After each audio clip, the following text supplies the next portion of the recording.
નમસ્કાર વિદ્યાર્થી મિત્રો, યુનિક કોચિંગ ક્લાસીસમાં આપ સૌનું હાર્દિક સ્વાગત છે. આપણે અગાઉ ગલા અસાઇનમેન્ટના બીજા પ્રશ્નપત્રનો વિભાગ એ અને વિભાગ બીની ચર્ચા કરી ગયા. આજે આપણે વિભાગ સીની ચર્ચા કરીશું. તો ગલા અસાઇનમેન્ટના વિભાગ સીની વાત કરીએ તો તમારે બોર્ડની પરીક્ષાની અંદર વિભાગ સીમાં 3 ગુણના પ્રશ્નો રહેશે, જેમાં 9માંથી કોઈ પણ 6 પ્રશ્નોના ઉત્તર આપવાના રહેશે. પ્રશ્ન ક્રમાંક પૂછાશે 38થી ચાલુ કરીને 46 સુધી. તો આપણે આગળ વધીએ. એમાં અત્યારે પ્રશ્ન આપ્યો છે 38મો, ચેપ્ટર નંબર 3નો છે કે મીનાબેન રૂપિયા 2000 ઉપાડવા બેંકમાં ગઈ હતી. તેને કેશિયરને કહ્યું કે મને માત્ર રૂપિયા 50 અને રૂપિયા 100ની નોટો જોઈએ છે. તે કહેવાનો મતલબ એવો થયો કે મીનાબેન છે બેંકમાં ગયા, બેંકમાં એને બેંક કેશિયરને કીધું કે મારે 50 અને 100 રૂપિયાની જ નોટો જોઈએ છે. એટલે એમને કુલ બે થઈને 25 નોટ આપી, 100 રૂપિયાની અને 50 રૂપિયાની બે થઈને એને 25 નોટ આપી. તો તેણે રૂપિયા 50ની અને રૂપિયા 100ની પ્રત્યેક નોટની કેટલી સંખ્યા હશે તે જણાવો. તો તમારી પાસે એવું કીધું છે કે આ મીનાબેનની વાત કરી, તો અહીંયા આપણી પાસે શરત પ્રમાણે માની લ્યો કે તમારી પાસે શરત આવશે એવી. તો અહીંયા તમારે એવું લખવાનું થાય કે ધારો કે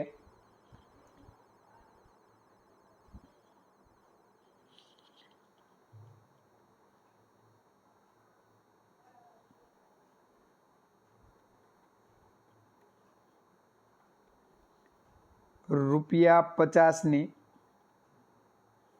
નોટની સંખ્યા આપણે કહી દઈએ x અને રૂપિયા 100ની નોટની સંખ્યા એને કહી દઈએ y. આ બે થઈને કુલ ટોટલ નોટની સંખ્યા આપી છે આપણને 25. કેટલી આપી છે? તો કે 25.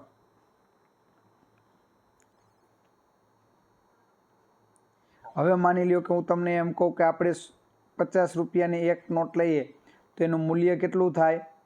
તો કે 50 રૂપિયાની એક નોટ લઈએ એટલે મૂલ્ય થાય 50 રૂપિયા. 2 નોટ લઈએ તો 100 રૂપિયા, 3 નોટ લઈએ તો 150. આવી મારી પાસે x નોટ છે, તો એનું મૂલ્ય થઈ ગયું 50x રૂપિયા. એવી જ રીતે હું વાત કરું 100 રૂપિયાના નોટની, તો 100 રૂપિયાની નોટ એટલે એનું મૂલ્ય થઈ ગયું 100y રૂપિયા. આ કુલ ટોટલ એટલે કેટલા રૂપિયા ઉપાડી એવા? તો કે સાહેબ 2000 રૂપિયા ઉપાડી એવા. તો તમારી પાસે અત્યારે અહીંયા બે પ્રકારના સમીકરણ બન્યા તમારી પાસે. એક તમારી પાસે સમીકરણ બન્યું આવું કે x વત્તા y એટલે કુલ ટોટલ, x વત્તા y એટલે કુલ ટોટલ તમારી પાસે બન્યા આવા.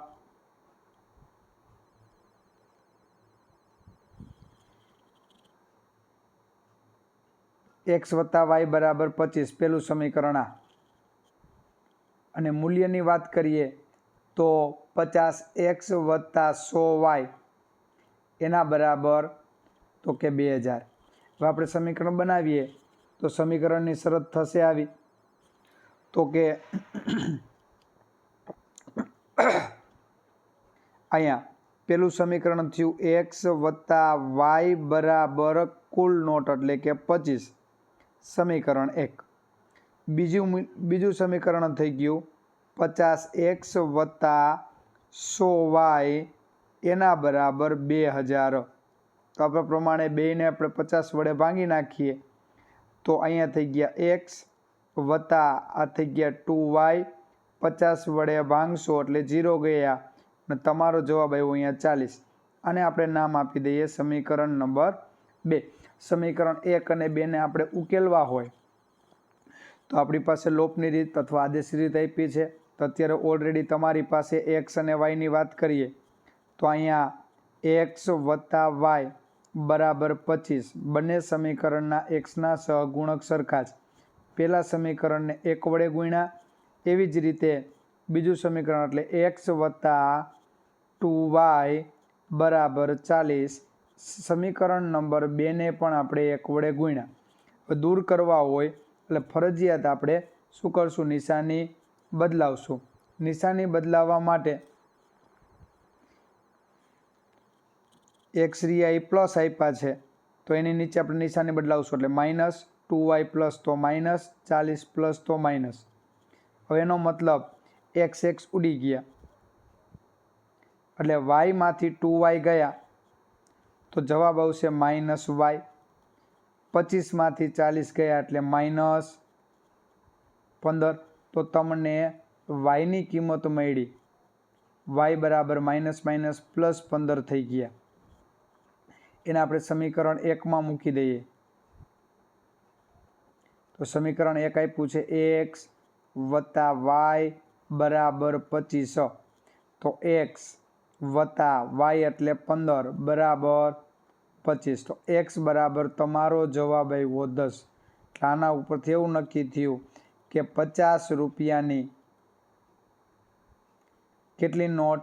10 નોટ હોય, જ્યારે 100 રૂપિયાની કેટલી નોટ હશે? તો કે 15. આ રીતે દાખલો થશે. પછી 39મો દાખલો, એ પણ સમાંતર દ્વિચલ સુરેખ સમીકરણનો જ છે. એમાં તમને એવું કીધું છે કે આપેલ સમીકરણનો ઉકેલ કઈ રીતથી મેળવવાનો છે? તો કે આદેશની રીતથી મેળવવાનો છે. તો આદેશની રીતથી મેળવવાનો હોવાથી કોઈ પણ એક ચલને આપણે કરતા બનાવવા પડે. હવે અહીંયા આપણી પાસે 3x વાળું સમીકરણ લઈ લ્યો કે 2x વાળું સમીકરણ લ્યો, બેયના ચલ એકબીજામાં આવતા નથી. તો અહીંયા આપણી પાસે કોઈ પણ એક સમીકરણમાંથી આપણે કરતા બનાવી દઈએ. તો પહેલું સમીકરણ છે 3x વત્તા 5y બરાબર 21. આ સમીકરણ નંબર 1. એવી જ રીતે તમારી પાસે બીજું સમીકરણ આપ્યું છે તો કે 2x માઇનસ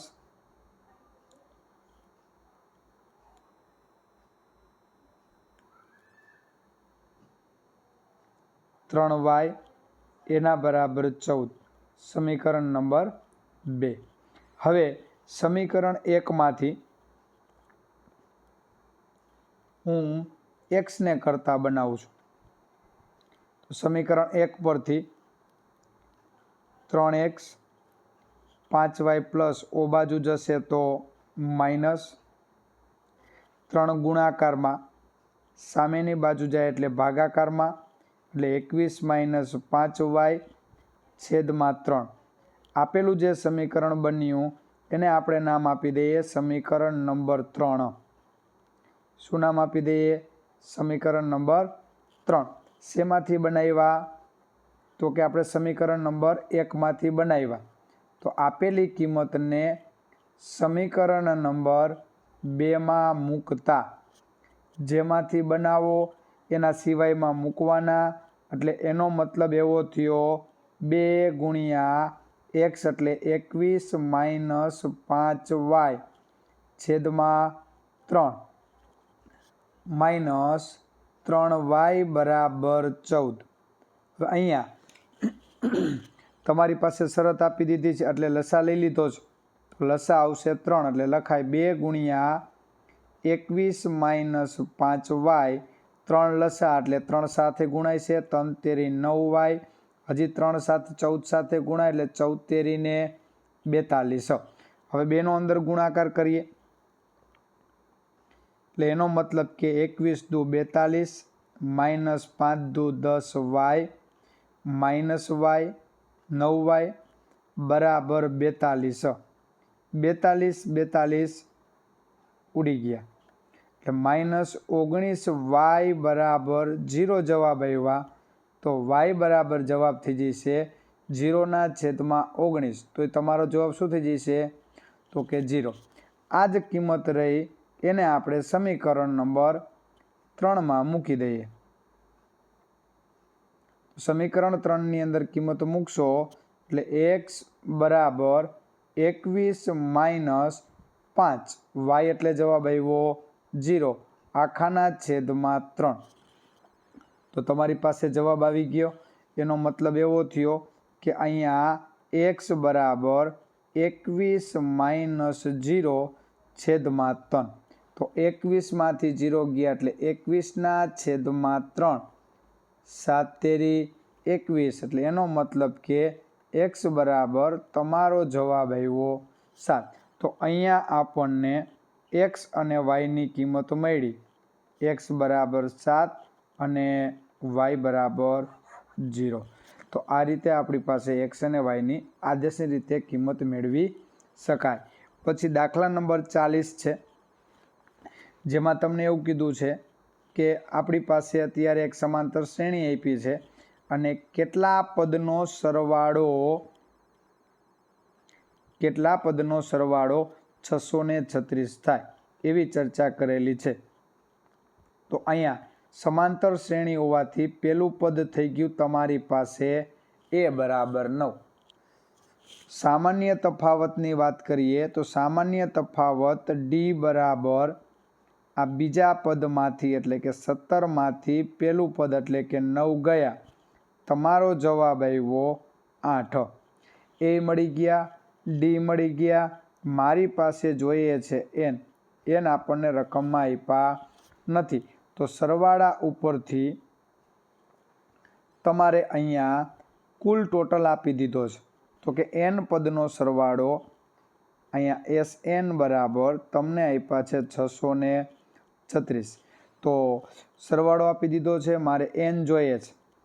તો અહીં સૂત્ર પ્રમાણે કે Sn બરાબર n/2 2a plus n-1 into d। દરેકની કિંમત મૂકી દઈએ તો કે Snની કિંમત આપણને આપી છે સાહેબ કેટલી, તો કે 636 બરાબર n ખબર નથી એટલે n/2 2 a એટલે 9 એટલે કે 9 દુ 18 પ્લસ n-1 d એટલે 8 કૌંસ પૂરો। હવે પહેલાં તો અંદર ગુણાકાર કરી નાખીએ આપણે। એટલે અહીંયા તમારી પાસે સાદુરૂપ આવશે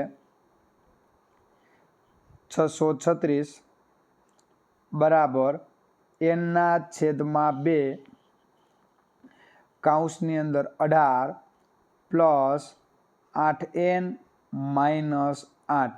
આ 18માંથી 8 ગયા એટલે 636 એમના એમ બરાબર n/2 18માંથી 8 ગયા એટલે 10 પ્લસ 8n। હજી આપણે આગળ વધીએ તો 10 અને 8nમાંથી 2 કોમન આવશે એટલે કે 636 એના બરાબર n/2 2 કોમન એટલે ગુણ્યા 2 થઈ ગયા 5 + 4n।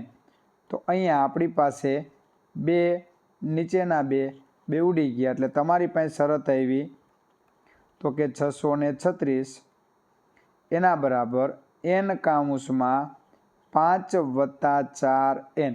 હવે સમીકરણ બનાવવું પડશે। સમીકરણ બનાવવા માટે સૌપ્રથમ તમારી પાસે અહીંયા nને અંદર ગુણશો એટલે તમારો જવાબ થઈ જશે 636 બરાબર 5n + 4n² હવે 636 ઓ બાજુ જશે તો માઇનસ થશે એટલે 4n² + 5n - 636 એના બરાબર 0। 636ના એવા અવયવ પાડો કે બાદબાકી કેટલી આવે 5 આવે। તો ડાયરેક્ટ આપણે અવયવ પાડી શકીએ નહીં એટલે અહીંયા 4 × 636ના હું અવયવ પાડું છું। 4 × 636ના શું કરું છું હું અવયવ પાડું છું।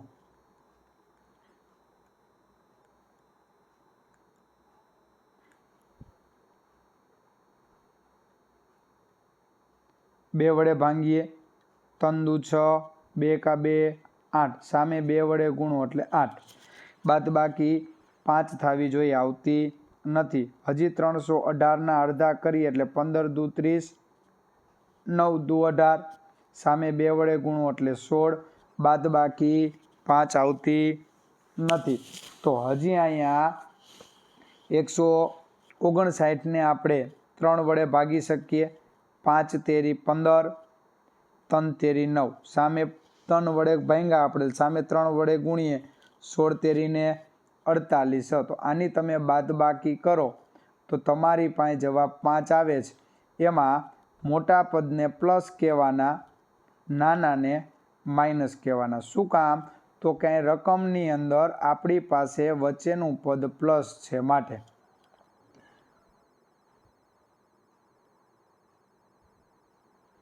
તો અહીંયા આપણે સાદુરૂપ આપવું હોય તો તમારી પાસે લખી શકાય 4n² વત્તા 53n માઇનસ 48n માઇનસ 636 એના બરાબર 0. પહેલા બેની અંદરથી ખાલી n કોમન આવશે એટલે લખાય 4n પ્લસ 53. હવે 4 રાખવા માટે બેમાંથી -12 કોમન કાઢી લઉં એટલે લખાય 4n પ્લસ અહીંયા 53 જ વધશે એના બરાબર 0. તો તમારી પાસે બે કિંમત આવી, એક n -12 અને એક કિંમત આવી 4n પ્લસ 53 એના બરાબર 0. તો અહીંયા n બરાબર કિંમત આવી જશે 12 અને એક કિંમત આવશે n બરાબર 53 પણ કેવા પ્લસ છે એટલે -/4. પણ કોઈ દી જવાબ અપૂર્ણાંકમાં હોય નહીં, જે શક્ય નથી. આ રીતે દાખલો મળશે. એવી જ રીતે ખૂબ જ અગત્યનો પ્રશ્ન હતો. પછી દાખલા નંબર 41. આ 41ની અંદર તમને 4 છોકરીઓ આપી છે, 3 છોકરીઓ છે. આવો દાખલો સ્વાધ્યાયમાં છે, 4 છોકરીઓ, ચંપા અને ચમેલી વાળો.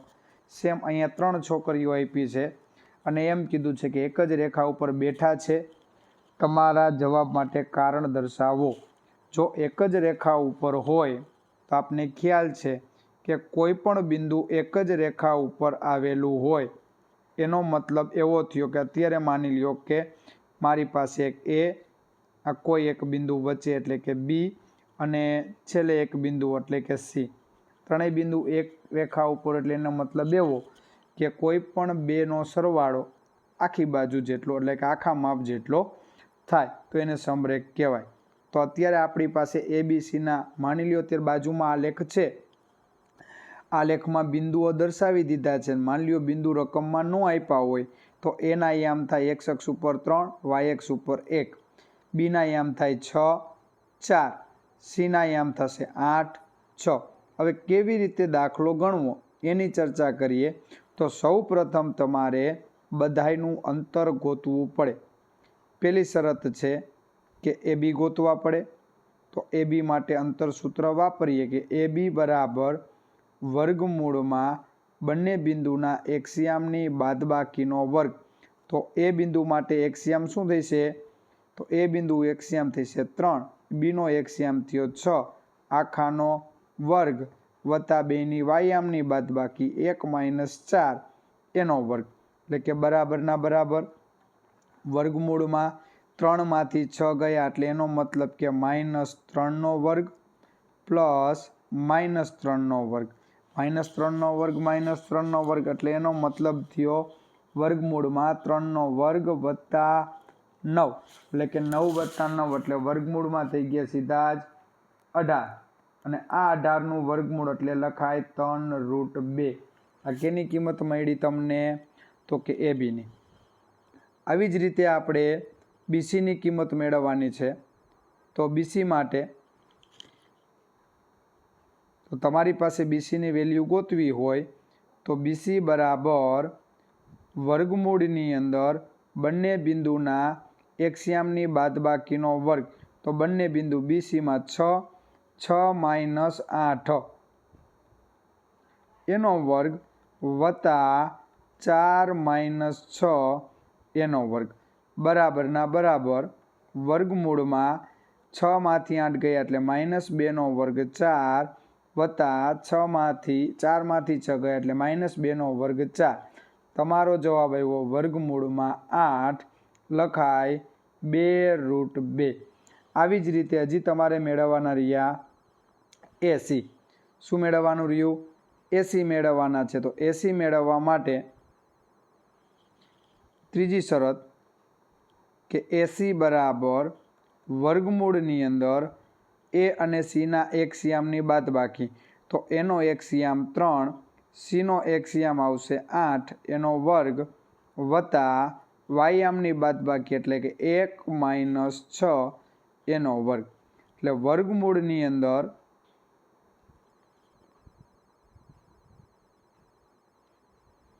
તો કે વર્ગમૂળની અંદર તમારી પાસે જવાબ આવી ગયો કે -5નો વર્ગ એટલે 25 વત્તા 1 માંથી 6 ગયા એટલે -5નો વર્ગ 25 બરાબર વર્ગમૂળમાં 50.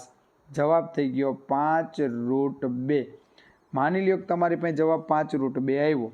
એટલે એના ઉપરથી એક શરત એવી બની કે જો કોઈ પણ બે બાજુનો સરવાળો, એટલે એનો મતલબ એવો થયો કે અહીં AB વત્તા BC તમારી પાસે 3√2 વત્તા 2√2 એટલે સજાતીય પદ હોવાથી 5√2 થયા. અને એ 5√2 એટલે 80ની કિંમત મળી. કોઈ પણ બે માપનો સરવાળો ત્રીજા જેટલો થાય એટલે એને સમરેખ બિંદુઓ કહેવાય. માટે નીચેની શરત લખી નાખવી. નીચેની શરત તમારી પાસે આવી છે. આ શરત લખી અને અહીંયા દાખલો પૂરો કરવો. એવી જ રીતે દાખલા નંબર 42. શું કીધું છે તમને? ત્રિભાગ બિંદુના યામ જોઈએ છે. આ ત્રિભાગ બિંદુ એટલે એનો મતલબ કોઈ તમારી પાસે એક રેખાખંડ આપ્યો છે રેખાખંડ. આ રેખાખંડમાં એક બિંદુ A, વચ્ચે બિંદુ કોઈ પણ P અને એક વચ્ચે બિંદુ Q અને એક વચ્ચે બિંદુ છેલ્લે બિંદુ B. આવી રીતે 3 બિંદુ આપ્યા છે, એને ત્રિભાગ બિંદુ કહેવાય. તો આ ત્રિભાગ બિંદુઓ એટલે વચ્ચેના બે, એક P બિંદુ અને એક Q બિંદુ, આ બંને બિંદુને કહેવાય ત્રિભાગ બિંદુઓ. કેવા બિંદુઓ કહેવાય? તો કે ત્રિભાગ. આ ત્રિભાગ બિંદુઓ કેવી રીતે મેળવવા? તો પહેલાં આપણે ચર્ચા કરીએ બિંદુ P માટે. કેના માટે? તો કે બિંદુ P. આ બિંદુ P રહ્યું એ રેખાખંડ ABનું બે સરખા ભાગ કરે, વચ્ચે બિંદુ P હોવાથી પહેલો ભાગ તમારા માટે થઈ જશે 1 અને બાકી B થી અંતર આવશે 2, કારણ કે વચ્ચે એક બિંદુ આવશે Q. એટલે બિંદુ P રહ્યું એ રેખાખંડ ABનું 1:2ના ગુણોત્તરમાં વિભાજન કરશે. માટે બિંદુ Pના યામ જોતા હોય તો બિંદુ Pના યામ માટેનું સૂત્ર છે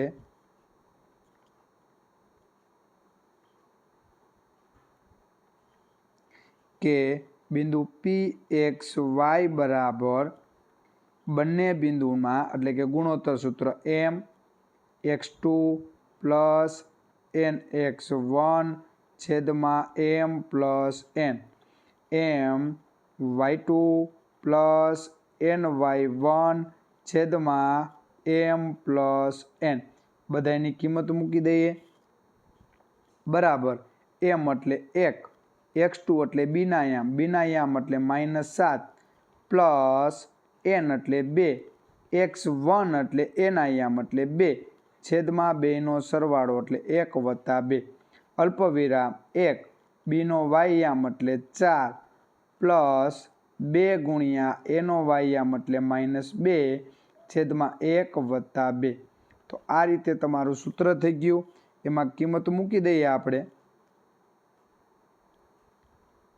તો બરાબર -7 /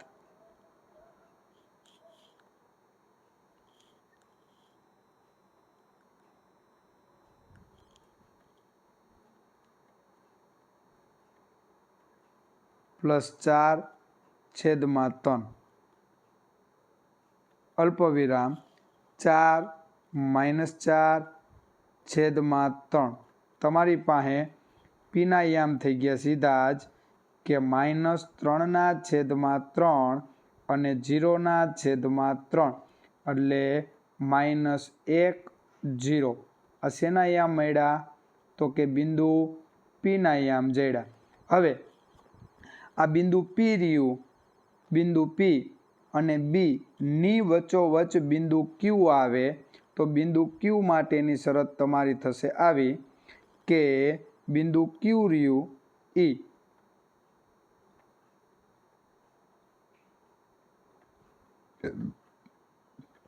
રેખાખંડ પીબી નું મધ્ય બિંદુ થાય। માટે મધ્ય બિંદુના યામ જોતા હોય તેનું સૂત્ર છે કે બંને બિંદુના એક્સ યામનો સરવાળો। તો પી નો એક્સ યામ એટલે કોણ -1, બી નો એક્સ યામ એટલે -7/2। એવી જ રીતે વાય યામ કે 0+4/2 કૌંસ પૂરો એટલે અહીંયા -8/2 અને 4/2 તો તમારો જવાબ આવશે -4/2। આ શેના યામ મળ્યા તો કે બિંદુ ક્યુના યામ મળ્યા। તો તમારા ત્રિભાગ બિંદુના યામ આવા મળશે જે નીચે મુજબ છે। એવી જ રીતે દાખલા નંબર 43 માં તમને પ્રમેય આપ્યો છે। આ પ્રમેય ત્રિકોણનો છે, વર્તુળનો આપ્યો છે પ્રમેય 10.2। એની અંદર આપણે ચર્ચા કરીએ તો એક વર્તુળ દોરવાની ટ્રાય કરીએ, એના સ્પર્શકો દોરીએ એટલે આપણને ખ્યાલ આવે।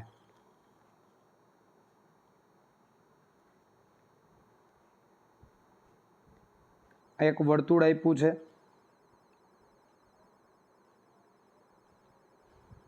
અને એના બે સ્પર્શકો દોરીએ।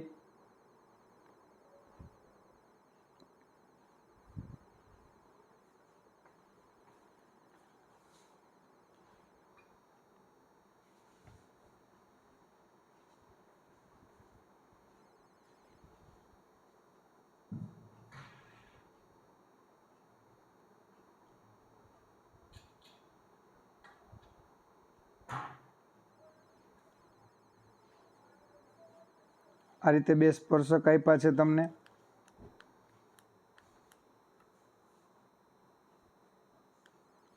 હવે એમાં આપણે નામ આપી દઈએ ગમે કાંઈ। તમારી પાસે એક બિંદુ આપ્યું છે પી, એ વર્તુળને એક એ બિંદુમાં અને એક વર્તુળને અહીંયા બી બિંદુમાં સ્પર્શે છે અને વર્તુળનું કેન્દ્ર આપણને આપી દીધું છે ઓ। આપણે નિયમ પ્રમાણે સ્પર્શક અને ત્રિજ્યા આપેલા સમતલમાં લંબ હોય। એવી જ રીતે અહીંયા બી પાસે પણ ત્રિજ્યા હોવાથી અહીંયા પણ આપણે સ્પર્શક દોર્યા, ત્રિજ્યા લંબ હોય પ્રમેય 10.1 પરથી। અને આ એક વચ્ચેની બાજુ સામાન્ય બાજુ આપણે દોરી દઈએ જેને કાટકોણ ત્રિકોણમાં સામેની બાજુ હોવાથી કર્ણ કહેવાય।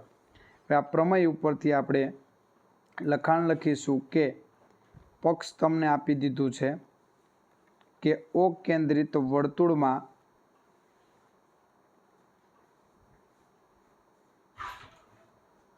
બિંદુ પી માંથી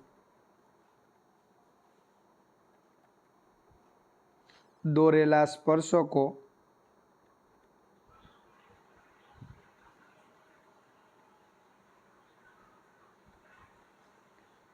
પીએ અને પીબી છે। તમારે જે સાબિત કરવાનું છે એને આપણે શબ્દ કહેશું સાધ્ય।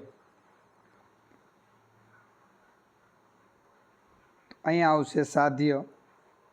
સાબિત એવું કરવાનું છે કે બંને સ્પર્શકની લંબાઈ સરખી થાય એટલે કે પી એ બરાબર તો કે પીબી, આવું આપણે સાબિત કરવાનું છે। અને સાબિતીની ચર્ચા કરીએ આપણે તો અહીંયા આપણી પાસે જે આકૃતિ આપી હતી એમાં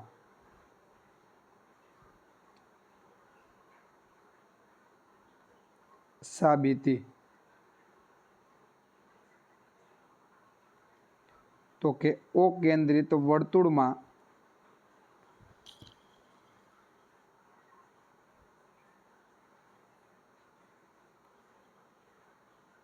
PA અને PB સ્પર્શકો છે તથા OP ને જોડો. હવે આપણા OP ને જોડ્યા એટલે આપણી પાસે બે ત્રિકોણ બન્યા. એક ત્રિકોણ OAP અને બીજો ત્રિકોણ બન્યો ઉપરનો કે ત્રિકોણ OB અને P, જેમાં તમારી પાસે OA લંબ OP AP એટલે કે PA લખીએ અને તથા OB લંબ PB થશે, કારણ કે પ્રમેય 10.1 પરથી કે ત્રિજ્યાને આપેલા સમતલમાં બે કેવા હોય? લંબ હોય.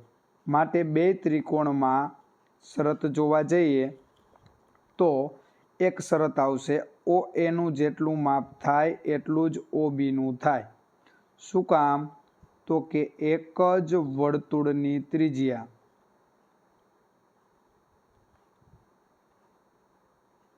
એવી જ રીતે તમારી પાસે ખૂણા એનું જેટલું માપ થાય એટલું જ ખૂણા બીનું થાય, કારણ કે કાટખૂણો. અને ત્રીજી શરત, OPનું જેટલું માપ થાય એટલું જ OPનું થાય, કારણ કે એને કહેવાય સામાન્ય બાજુ અથવા બે કર્ણ સરખા જ છે એટલે કે કર્ણ. તો અહીંયા આપણે કઈ શરતનો ઉપયોગ થશે? તો કે કાકબા શરતનો ઉપયોગ થશે. શેનો ઉપયોગ થશે? તો કે કાકબા. તો આપણે નીચે લખી શકીએ અહીંયા કે કાકબા શરત પરથી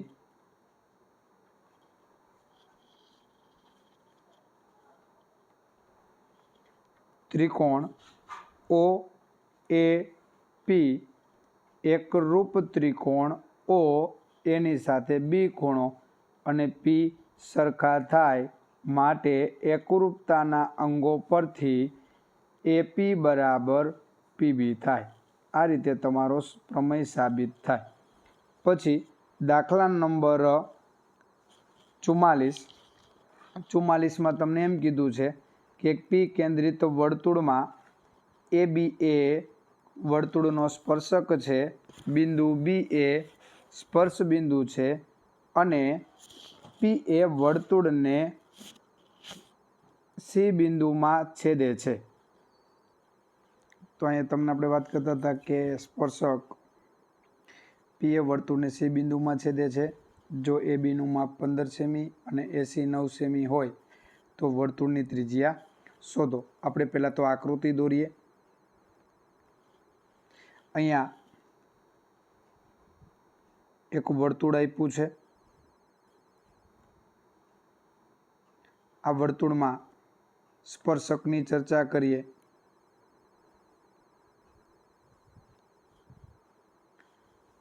તો બિંદુ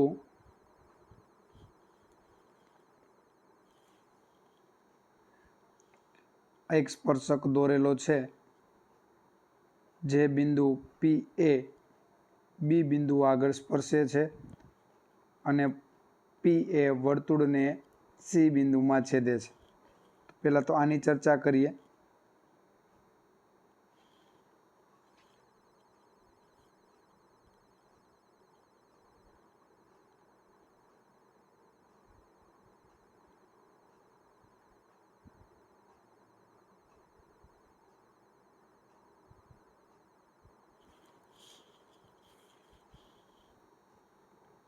એનું કેન્દ્ર P,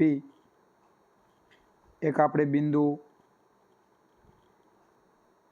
B એ સ્પર્શ બિંદુ હોવાથી આ બિંદુ B સ્પર્શ બિંદુ અને એમાંથી આપણે પસાર થતો સ્પર્શક આપણે એને નામ આપી દઈએ BA. આ બી એ એક સ્પર્શક છે અને કેન્દ્ર પી માંથી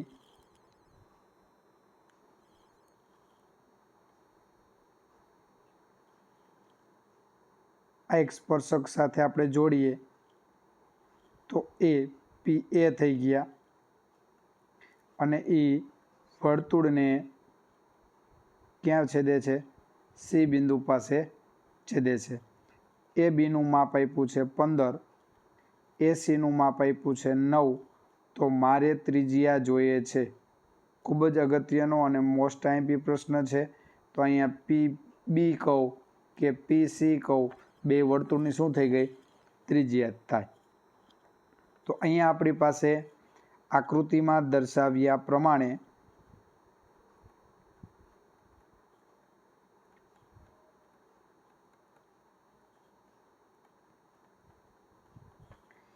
પ્રમેય ઉપરથી એટલે કે ત્રિકોણ પીબીએમાં ખૂણો એ બરાબર શું થઈ જશે?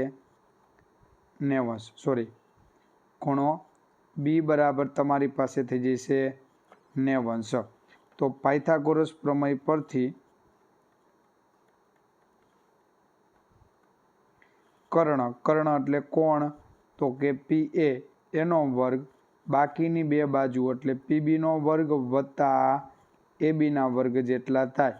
તો અહીંયા આપણી પાસે પીબી એટલે r+9 વેલ્યુ થશે. આખી બાજુનું માપ થાય. અહીંયા તમારી પાસે r+ કેટલા થઈ ગયા? તો કે 9 બરાબર પીબી એટલે ત્રિજ્યાનો વર્ગ પ્લસ એબી એટલે 15નો વર્ગ. તો તમારી પાસે શરત પ્રમાણે પેલા પદનો વર્ગ એટલે r નો વર્ગ વત્તા 2 ગુણ્યા પેલું બીજું એટલે 9 દુ 18 r પ્લસ 9નો વર્ગ એટલે 81 એના બરાબર r નો વર્ગ વત્તા 225 r વર્ગ, અહીંયા r વર્ગ બે ઉડી ગયા એટલે 18 r બરાબર 225 માંથી 81 ગયા એટલે 5 માંથી 1 ગયા એટલે 4 અને 22 માંથી 8 ગયા એટલે એનો મતલબ કે 2 ને 2 4 બીજા 8 ગયા એટલે 14 વધશે અને 18 વડે ભાગાકાર કરશું એટલે r બરાબર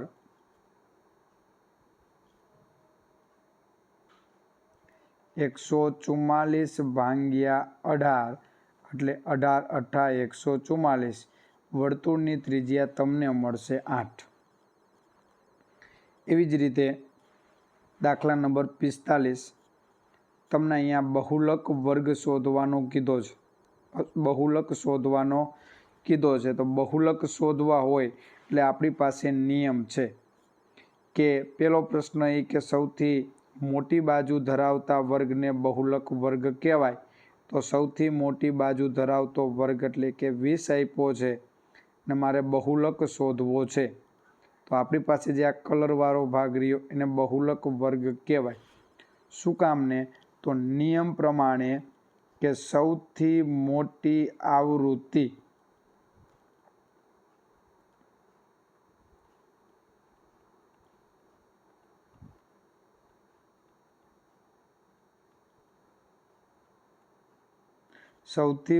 આવૃત્તિ ધરાવતો વર્ગ 125 થી 145 છે.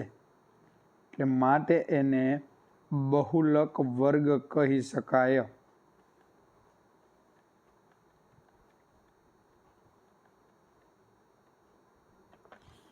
તો અહીંયા તમારી પાસે બહુલક વર્ગ બની ગયા એટલે પેલી જે કિંમત રહી 20 એને આપણે કહેશું f1, ઉપરનાને કહેશું f0 અને નીચેનાને કહેશું f2. તો અહીંયા L બરાબર તમારો જવાબ આવી ગયો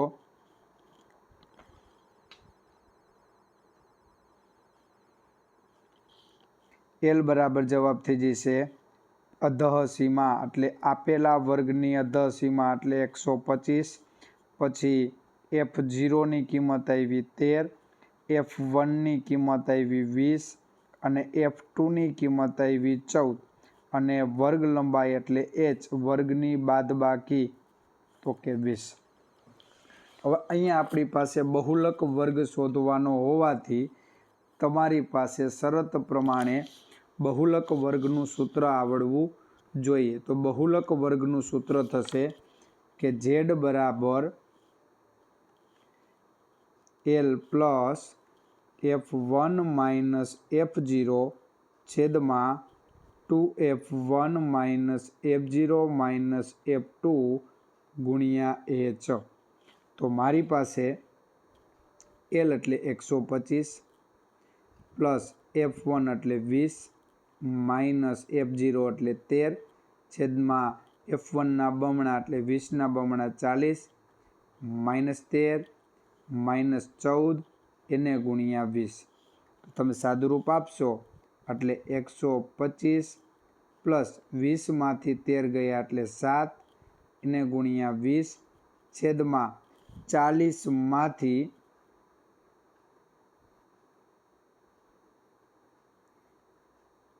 27 ગયા. 40માંથી 27 જશે એટલે તમારો અહીંયા જવાબ આવશે કે બરાબર 125 પ્લસ અહીંયા થઈ ગયા તમારી પાસે ડાયરેક્ટ જ 20 + 140 ભાગ્યા 40માંથી 27 ગયા એટલે તમારો જવાબ આવશે સીધો 13. ભાગાકાર કરશો એટલે તમારી પાસે જવાબ આવશે. આપણે ભાગાકાર કરીએ તો ભાગાકારનો જવાબ આવશે 125 પ્લસ અહીંયા 10 વડે ભાગ એટલે 10.76 સમથિંગ જવાબ આવશે. એટલે તમારો જવાબ થઈ ગયો 135.76 જે આપણો બહુલક થાય. બીજી એની ખાસિયત છે કે આ જવાબ છે એ બહુલક વર્ગમાં જ આવે તો આપણો જવાબ સાચો હોઈ શકે. એવી જ રીતે સંભાવનાનો દાખલો આપ્યો છે. આ સંભાવનાના દાખલાની આપણે ચર્ચા કરીએ તો એક ગલ્લો આપ્યો છે. એ ગલ્લાની અંદર 50 પૈસાના 100 સિક્કા, 1 રૂપિયાના 50, 2 રૂપિયાના 20 અને 5 રૂપિયાના 10 સિક્કા આપ્યા છે. એટલે આપણી પાસે કુલ સિક્કાની સંખ્યા થઈ ગઈ 180. આને કુલ પરિણામ કહી શકાય. તો તમને પહેલી શરત આપી છે કે ઘટના એ કે કોઈ એક સિક્કો પસંદ કરતાં 50 પૈસાનો હોય એની સંભાવના. સૂત્ર શક્ય પરિણામ છેદમાં કુલ પરિણામ. 50 પૈસાના 100 સિક્કા છેદમાં કુલ પરિણામ એટલે 180. 0 0 ઉડી ગયા. 5 દુ 10, 9 દુ 18, 2 2 ગયા. જવાબ આવ્યો 5/9.